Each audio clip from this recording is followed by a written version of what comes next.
the Holocaust, a fire in Queens may be a frightening reminder that anti-Semitism is not a thing of the past. A synagogue in Rockaway Beach burned early this morning for more than an hour, and now authorities are investigating if the blaze was set on purpose out of hate.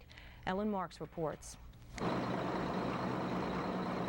For the second time in 2 months, a suspicious fire has nearly destroyed this landmark synagogue in the Rockaway Beach section of Queens, and investigators want to know if it was started with matches and hate.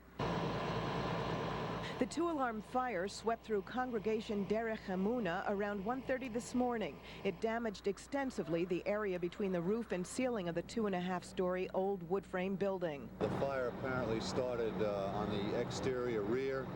There was a large volume of fire on arrival. Due to that fact, we made it a suspicious fire. No one was in the historic house of worship at the time, but firefighters carefully carried out what life there was, the sacred Torahs and other religious articles. Hours later, we found Detective Bill Ryan sifting through the ashes looking for evidence of arson. Detective Ryan worked on the investigation of a fire here last July. Are there any similarities between the two fires?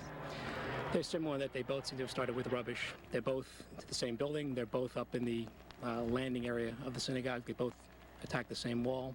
They've both been late in the evening. And you confirm the first fire as being a case of arson? Yes, we have. And like the first fire, this one is being investigated as a possible bias incident. Only because it's a synagogue, it's a house of worship. There has been no anti-Semitic messages left at the scene.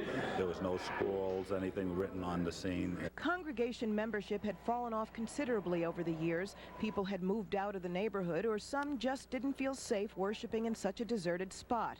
But somehow the July fire sparked the desire for many to return. Henry Lisker was looking forward to going back. I was prepared to go back when I heard that the synagogue supposed to be rebuilt. It's a center of hope, and personally to me it meant a great deal. But he's not convinced the fire was the work of an anti-Semite. Police are looking at another possibility. The fact that this synagogue is isolated and appears abandoned makes it an easy target for anyone who simply takes pleasure in watching buildings burn.